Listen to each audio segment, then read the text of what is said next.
Maraming mga hayop sa dagat ang katakot-takot ang itsura pero mabait sa tao. At may mga cute at kaaya-aya pero delikado. Sa videong ito, ating kilalanin at alamin ang mga katotohanan tungkol sa mga hayop na ito. At tandaan na ang kaalaman ay kayamanan. Kaya mga ka-amazing, simulan na natin.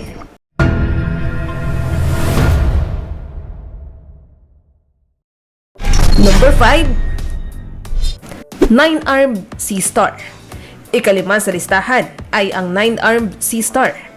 Sila ay mayroong 9 na paa at bawat 9 na paa ay mayroon ding maliliit na paa na ginagamit nila para makagapang. Oo, tama ang narinig mo. May paa sila sa paa. Wala silang dalang panganib sa tao, kaya wala kang dahilan para patayin ito o saktan. Number 4. Cauliflower jellyfish. Susunod sa listahan ay ang cauliflower jellyfish. Hinango ang kanilang pangalan sa gulay na cauliflower na kawangis nito. Hindi man nakakatakot ang itsura nito, dapat mo pa rin itong layuan sa taglay nitong lason. Hindi man nakamamatay ang mga laso nila kung ikukumpara sa mga box jellyfish. Paniguradong walang sino man ang gustong makaramdam ng pananakit at pamamaga ng ilang oras. Number 3. Bobbit worm.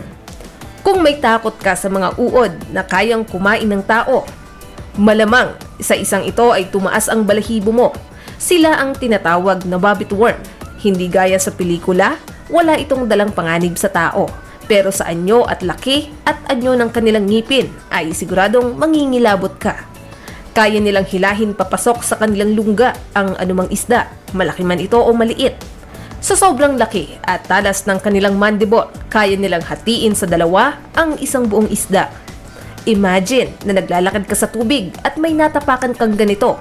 Hindi ba't nakakatakot? Kaya rin nilang humaba ng siyam na talampakan. Gayunpaman, hindi sila mapanganib sa tao. Number 2. Fire sea urchin. Ikalawa ang fire sea urchin. Ang lahi ng mga urchin na yata ang isa sa mga pinaka-iniiwasan at kinatatakutan sa dagat. Pero ang isa sa mga pinakamapanganib sa lahat ay ang fire sea urchin. Mabilis mo itong makikilala dahil sa mapula nitong katawan na para bang nagliliyab. Dapat mo itong layuan dahil may kamandag ang tinik nito at pwede kang magkaroon ng anaphylactic shock o extreme allergy na may mga sintomas gaya ng hirap sa paghinga at matinding pagkahilo. Kung may Christmas tree sa mga araw ng patay, siguro ay sila na ito. Nakakatakot ang bibig nila kung iyong pagmamasdan. Number 1. Goblin shark. Baka isipin mong isa itong bangungot kung makikita mo ito face to face. Mayroon silang kakaibang nguso na parang pinagayahan ng pelikulang Alien.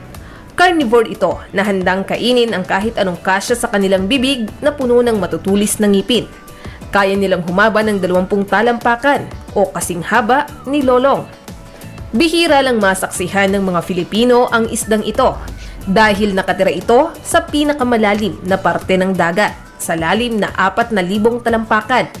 Kung susukatin ang lalim ng 4,000 feet, katumbas ito ng 4 na beses na taas ng Mount Makiling na pinagpatong-patong. Kahit na nakakatakot ang anyo nito, hindi sila mapanganib sa tao. Sa katunayan ay wala pang naitalang pag-atake ng goblin shark sa mga tao. May alam ka ba na mas nakakakilabot pa na halimaw sa dagat ng Pilipinas? I-comment lang ang iyong sagot sa comment section.